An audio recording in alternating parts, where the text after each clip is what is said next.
नमस्कार दोस्तों, आप सभी का स्वागत है।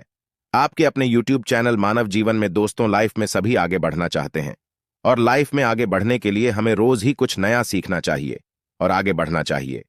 तो चलिए आज की प्रस्तुति शुरू करते हैं। श्री शिवाय नमस्तुभ्यम, हर हर महादेव। दोस्तों, आप सभी लोग जानते हैं कि 14 नवंबर 2024 के दिन यहां पर गुरुवार को बैकुंठ चतुर्दशी तिथि पड़ रही है। इसीलिए दोस्तों इस दिन का महत्व बहुत ही ज्यादा बड़ा होता है, क्योंकि यह चतुर्दशी तिथि कार्तिक महीने में गुरुवार को पड़ रही है और इस दिन श्री हरि विष्णु की पूजा की जाती है। और इस दिन आपको एक चुटकी हल्दी वाला उपाय आप लोगों को जरूर करना चाहिए, क्योंकि हल्दी विष्णु भगवान से जुड़ी है और इस दिन विष्णु भगवान के समक्ष कोई भी विशेष उपाय करते हैं, उसकी सभी मनोकामनाएं जल्द ही पूरी हो जाती हैं।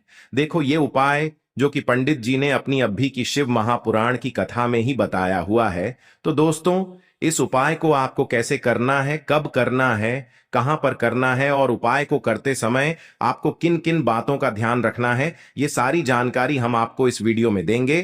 तो चलिए दोस्तों, उपाय को शुरू करते हैं। देखिए, ये दिन इतना खास होता है, इतना महत्वपूर्ण होता है। देखा गया है कभी कभी बड़े बड़े पूजा पाठ अनुष्ठान से जो मनोकामना पूर्ण नहीं होती है, वह बैकुंठ चतुर्दशी के दिन एक छोटे से उपाय करने से ही आपकी मनोकामना पूर्ण हो जाती है। और बहुत सारे लोगों ने इस उपाय को किया भी है और उनको इस उपाय को करने का फल भी जरूर मिला है। अगर आप लोग भी इस उपाय को 14 नवंबर 2024 के दिन यहां पर गुरुवार चतुर्दशी के दिन करना चाहते हैं, तो आप इस उपाय को पहले अच्छे से समझ लेना, सुन लेना, उसके बाद करना।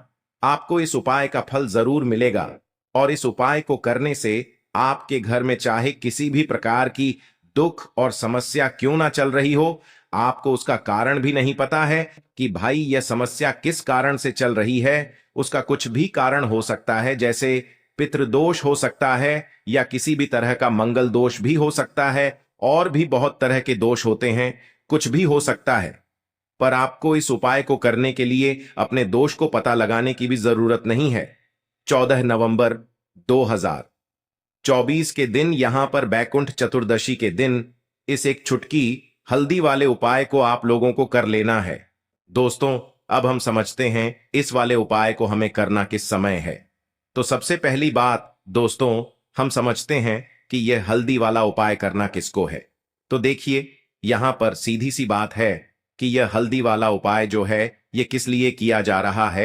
यह मनोकामना को पूर्ण करने के लिए किया जा रहा है, या आपके जीवन में जो दुख और परेशानियां हैं उनको दूर करने के लिए किया जा रहा है, या आपका कोई बड़ा काम है जो कि नहीं हो पा रहा है, आप उसके लिए इस उपाय को कर सकते हो। तो सीधी सी बात यह है कि आप अपनी किसी भी प्रकार की मनोकामना के लिए इस वाले उपाय को कर सकते हो। तो यह उपाय वह व्यक्ति कर सकता है जिस व्यक्ति को अपनी किसी भी प्रकार की मनोकामना भगवान विष्णु जी से और माता लक्ष्मी से पूर्ण करवानी हो। और अगर कोई भी माताएं बहनें जो है अपने घर की सुख और शांति के लिए, घर में धन समृद्धि को बढ़ाने के लिए यह वाला उपाय करना चाहती है, तो घर की जो बड़ी माताएं बहनें होंगी वह इस हल्दी वाले उपाय को विशेष रूप से करें, क्योंकि माताएं बहनें घर की लक्ष्मी होती हैं और जब घर की लक्ष्मी कोई विशेष उपाय करती है तो उसका फल ही बहुत जल्दी मिल जाता है और बहुत बड़ा होकर मिलता है। अन्यथा इस उपाय को कोई भी व्यक्ति कर सकता है, चाहे वह बड़ा हो, चाहे वह छोटा हो, चाहे वह बच्चा हो। जिस व्यक्ति को यह हल्दी वाला उपाय समझ आ गया, वह व्यक्ति इस हल्दी वाला उपाय को इस चतुर्दशी के दिन जरूर करे, क्योंकि उसको इस उपाय का फल बहुत ही जल्दी मिल जाएगा। क्योंकि 14 नवंबर 2024 के दिन यहां पर बैकुंठ चतुर्दशी के दिन भगवान शिव और विष्णु भगवान जी बहुत आसानी से प्रसन्न हो जाते हैं। तो आइए अब हम समझते हैं कि इस हल्दी वाला उपाय को आपको करना कैसे है और इस उपाय को करने का जो समय है वह क्या है। लेकिन उससे पहले, जो भी मेरे भाई मेरी प्यारी बहनें आज चैनल पर पहली बार आए हैं या मेरी आवाज आज पहली बार सुन रहे हैं, अगर आप भी महादेव के सच्चे भक्त हैं तो वीडियो को लाइक और चैनल को सब्सक्राइब जरूर कर लें और कमेंट बॉक्स में लिखें हर हर महादेव, जय मां लक्ष्मी। तो देखिए, इस चतुर्दशी के दिन किए जाने वाले यह एक चुटकी हल्दी वाला उपाय जो उपाय है, यह मुख्य रूप से सुबह के समय होगा। किस समय होगा? सुबह के समय होगा। आपको कोशिश यही करनी है कि सुबह के समय हम इस हल्दी वाला उपाय को कर लें। पर किसी कारणवश अगर आप सुबह इस उपाय को न कर पाओ, आपको कहीं काम से जाना हो या किसी और काम की वजह से आप उपाय को ना कर पाओ, तो आपके पास फिर दूसरा मौका रहेगा, जो कि शाम के समय का रहेगा, प्रदोष काल का रहेगा। अब भाई, प्रदोष काल का समय भी बहुत ही लोगों के मन में प्रश्न बन जाता है कि भाई, यह समय होता कब है? कितने बजे से लेकर कितने बजे यह समय होता है? ताकि हमें उपाय के लिए जो है करने का समय पता लग जाए, तो हम आपको बता दें। प्रदोष काल का जो एक समय होता है, शाम का समय, वह होता है शाम के 6 बजे से लेकर शाम के 7 बजे के बीच का। इस समय के बीच में आप उपाय को करेंगे तो आपको उस उपाय का जरूर फल मिलेगा। तो शाम के 6 बजे से लेकर शाम के 7 बजे के बीच में आप लोग इस हल्दी वाले उपाय को कर सकते हो। तो भैया, बहुत सारे लोग यहां पर यह प्रश्न भी जरूर करेंगे कि भाई, हम तो नौकरी पर जाते हैं, हम अपनी ड्यूटी पर जाते हैं और आने में हमें देर हो जाती है, तो उस जगह पर हमें क्या करना चाहिए? तो देखिए, उन लोगों को भी टेंशन लेने की जरूरत नहीं है। अगर आप लोग इस उपाय को शाम के समय प्रदोष काल में कर रहे हैं और अगर आपको आने में देरी भी हो जाती है, आप आने में 7 बजे तक आप नहीं पहुंच पाते हो, तो भाई आप 7 या रात 8 बजे तक भी अगर उपाय को करोगे तो भी चल जाएगा। और अगर इससे भी थोड़ा देर हो जाती है तो भी आप उपाय को कर सकते हो, क्योंकि 14 नवंबर 2024 बैकुंठ चतुर्दशी का दिन है। यह दिन एक ही बार आता है पूरे साल भर में, इसलिए जब आपको मौका मिल जाए तब आप इस उपाय को जरूर कर लेना। कोई भी उपाय हो, आप कभी भी कर सकते हो। चतुर्दशी के दिन बस कोशिश करना कि समय के थोड़ा मतलब अंतर्गत ही कर लो, पर किसी कारणवश अगर ना कर पाओ तो फिर आप थोड़ा देरी से भी कर सकते हो, आपको उपाय का फल जरूर मिलेगा। तो देखिए, कार्तिक मास के दिनों में विशेषकर श्री हरि विष्णु और श्री कृष्ण और भगवान शिव और माता पार्वती का पूजन किया जाता है। अब साथ ही साथ बैकुंठ चतुर्दशी का दिन भी पड़ गया है, तो ऐसा समझ लीजिए आपके जीवन में धन भी आएगा, सुख भी आएगा, धन बढ़ेगा भी, और साथ ही साथ आपके जीवन के सारे संकटों को भगवान शिव जी दूर कर देंगे। तो चलिए सबसे पहले बात कर लेते हैं, सबसे पहले उपाय की, जो कि चतुर्दशी वाले दिन आपको विशेष कर करना है। और इस उपाय को करने से आपकी कोई भी ऐसी इच्छा, कोई भी विश जो अभी तक अधूरी है, पूरी नहीं हो रही है, तो आपकी बड़ी से बड़ी विश और मनोकामना भी पूरी हो जाती है जब आप बैकुंठ चतुर्दशी वाले दिन इस पहले उपाय को कर लेते हैं। देखिए, अगर इस दिन हम भगवान विष्णु और माता तुलसी के समक्ष कोई भी उपाय करते हैं तो उसका फल हमें जरूर मिलता है। तो देखिए, आप सभी जानते हैं कि श्री हरि विष्णु और कृष्ण जी जो है, उन्हें तुलसी दल सबसे प्रिय है। बिना तुलसी माता के श्री हरि विष्णु जी अधूरे हैं और बिना तुलसी पत्तों के श्री हरि विष्णु का भोग अधूरा है। और आप सभी लोग जानते हो कि माता लक्ष्मी का निवास स्थान वहीं होता है जहां भगवान विष्णु वास करते हैं। इसलिए श्री हरि विष्णु को प्रसन्न करके आप अपनी मनोकामना को पूरा कर सकते हैं, क्योंकि श्री हरि विष्णु अगर प्रसन्न हो गए तो आपकी कोई भी विश और इच्छा, मनोकामना अधूरी नहीं रहेंगी। तो आपको तुलसी के 5 पत्ते लेने हैं। अब जिस दिन बैकुंठ चतुर्दशी है, उस दिन तुलसी के पत्ते ना तोड़े, पहले से ही तोड़ कर रख लें। अब ये 5 तुलसी के पत्ते जो आपने लिए हैं, ये 5 तुलसी के पत्ते आपको श्री हरि विष्णु को अर्पित करने हैं। अपने घर के मंदिर में ही ठीक है, ऐसा आपको करना है। आपके घर में श्री हरि विष्णु की कोई मूर्ति है या श्री कृष्ण की मूर्ति है या लड्डू गोपाल है, प्रतिमा है, वहां पर ये 5 तुलसी के पत्ते आप रखें और साथ ही साथ एक देसी घी का दीपक गोल बाती का आपको लगाना है। और ओम नमो भगवते वासुदेवाय नमः, इस मंत्र का आपको 11 बार जप करना है। देखो मंत्र कौन सा है, ओम नमो भगवते वासुदेवाय नमः। और फिर श्री हरि विष्णु से अपनी विश, अपनी इच्छा, अपनी मनोकामना कह देना है।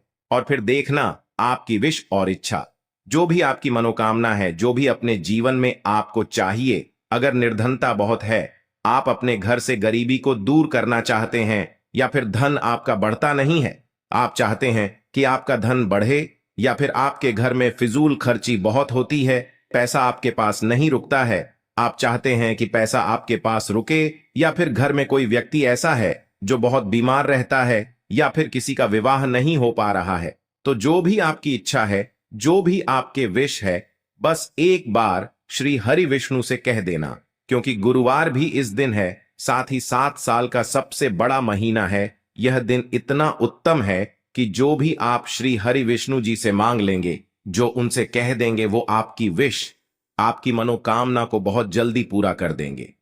तो ये पहला उपाय है। बात करते हैं अगले उपाय की। अब बताते हैं तुलसी के गमले में आपको वो कौन सी चीज डालनी है जिस उपाय को करने से आप अपने जीवन में महाधनी बन जाएंगे। इतना धन आपको मिलेगा कि कभी भी आपके धन में कमी नहीं आएगी, कभी भी आपका धन बर्बाद नहीं होगा। आपके पैसे की बर्बादी बिल्कुल आपके जीवन से रुक जाएगी। और जो लोग कहते हैं कि घर में पैसा तो आता है, पैसा रुकता नहीं है और पैसा बढ़ता नहीं है, वृद्धि नहीं हो रही है, उन्हें भी विशेष यह दूसरा उपाय बैकुंठ चतुर्दशी वाले दिन जरूर करना चाहिए।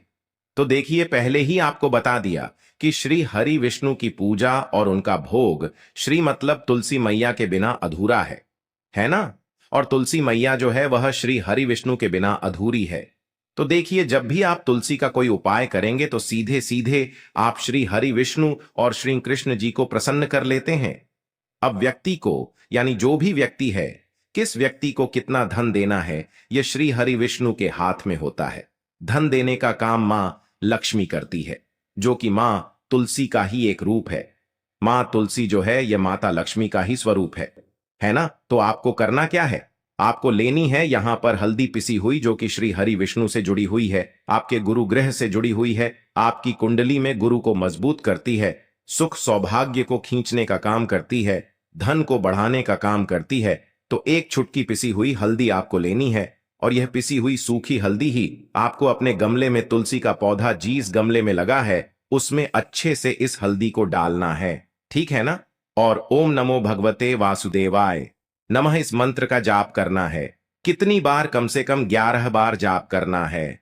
ओम नमो भगवते वासुदेवाय नमः इस मंत्र का जाप करते रहना, और हल्के हल्के से तुलसी के पौधे में आपको पूरे गमले में पिसी हुई हल्दी का छिड़काव करना है। तो देखिए, जो व्यक्ति इस उपाय को बैकुंठ चतुर्दशी के दिन कर लेता है, ऐसा समझ लीजिए अपने जीवन से नहीं आने वाली 7 पीढ़ियों के जीवन से निर्धनता और गरीबी को दूर कर देता है। क्योंकि हल्दी जो है ना, यह साधारण नहीं है।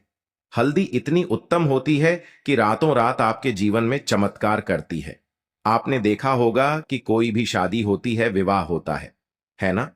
कोई भी ऐसा शुभ काम हम करते हैं उसमें हल्दी जरूर लेते हैं। गृह प्रवेश जब हम करते हैं तो हल्दी के स्वस्तिक का निर्माण करते हैं। कोई भी अच्छा काम करने जा रहे हैं, हल्दी उसमें लेते हैं, और हल्दी जो है यह आपके गुरु ग्रह को मजबूत कर देती है। अगर कुंडली में गुरु कहीं ना कहीं मजबूत है तो इससे उत्तम उपाय आपको, ऐसा समझिए, बैकुंठ चतुर्दशी का मिलेगा नहीं। बहुत ही उत्तम उपाय है। तुलसी के गमले में एक चुटकी पिसी हुई हल्दी डालना है, तो यह बहुत ही उत्तम उपाय है। इस उपाय को आप जरूर करें। बैकुंठ चतुर्दशी वाले दिन और साल का सबसे बड़ा यह दिन है।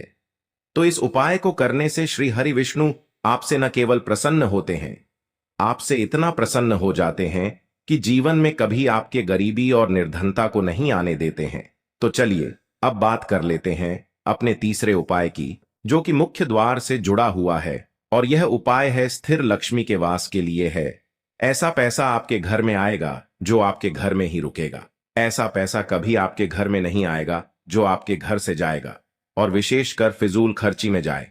अब आधे से ज्यादा लोगों की यही समस्या होती है कि घर में पैसा तो आता है लेकिन बहुत जल्दी घर से चला जाता है या फिर फिजूल खर्ची में चला जाता है। तो धन की बर्बादी जिन लोगों के घर में हो रही है उन्हें विशेषकर यह तीसरा उपाय करना है। जिन लोगों के पास बिल्कुल पैसा आना बंद हो गया है, सर पर लगातार कर्जा बढ़ रहा है, उन्हें भी यह तीसरा उपाय करना है।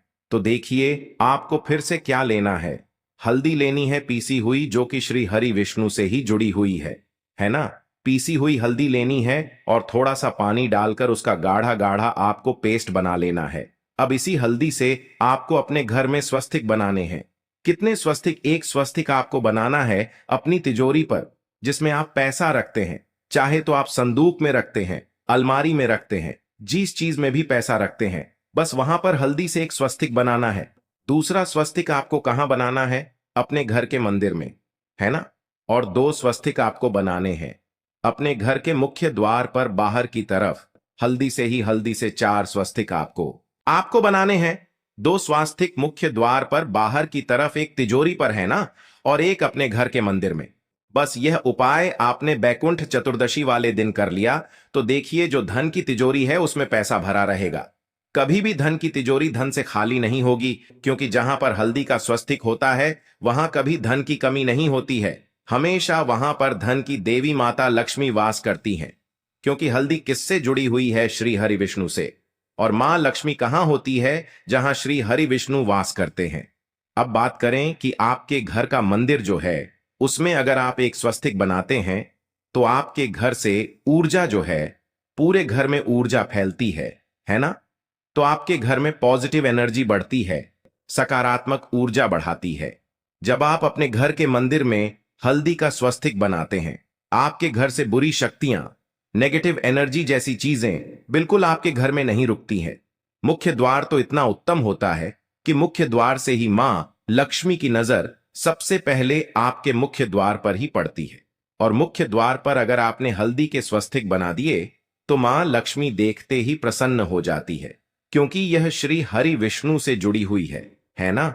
और हल्दी के स्वस्तिक जहां पर जो व्यक्ति अपने घर के मुख्य द्वार पर बनाते हैं, ऐसा समझ लीजिए मां लक्ष्मी उनके घर में वास करती ही करती है और कभी भी ऐसे घर को फिर छोड़कर नहीं जाती है। स्थिर लक्ष्मी का वास आपके घर में होगा। यह हल्दी के स्वस्तिक वाला उपाय बैकुंठ चतुर्दशी के दिन बहुत ही उत्तम है। देखो, इस उपाय के लिए आपको लेना है एक गोल बाती का दीपक। आप चाहें तो मिट्टी का ले सकते हैं या फिर घर से शुद्ध आटा मढ़कर उसका दीपक आप तैयार कर सकते हैं। इसके बाद आपको लेना है शुद्ध गाय का घी। अगर वो नहीं है तो कोई भी देसी घी इस्तेमाल कर सकते हैं, जिससे आपको दीपक प्रज्वलित करना है। देखो, अब ये सब सामग्री लेकर आपको जाना है प्रदोष काल में आपके घर पर तुलसी जी के घेरे के पास में। देखो, ये उपाय तो आपको अवश्य करना है। देखो, वहां पहुंचकर सबसे पहले वो दीपक आपको प्रज्वलित कर देना है और ओम नमो भगवते वासुदेवाय नमः का 11 बार जाप करना है। उसके बाद आपको अपने सीधे हाथ में थोड़ी हल्दी लेकर उस दीपक में अपना नाम और गोत्र बोलते हुए डाल देना है। उसके बाद माता लक्ष्मी से आपको प्रार्थना करना है कि हे महालक्ष्मी, हमारी सभी दुख तकलीफों को दूर करो। हे महादेव, हमारे सब दुख कष्टों को खत्म करो। इस भावना से आपको ये उपाय करना है। साथ ही साथ कोशिश करें कि इस दिन गाय माता को हरी घास अवश्य खिलाएं और एक पानी का घड़ा भरा हुआ किसी भी तरह से ना हो तो मंदिर में जरूर दान करें। आज के लिए बस इतना ही इस वीडियो में दी गई जानकारी। अगर आपको अच्छी लगी हो तो प्लीज हमारे चैनल मानव जीवन को सब्सक्राइब करें, लाइक करें और हमारे वीडियो में अंत तक बने रहने के लिए धन्यवाद।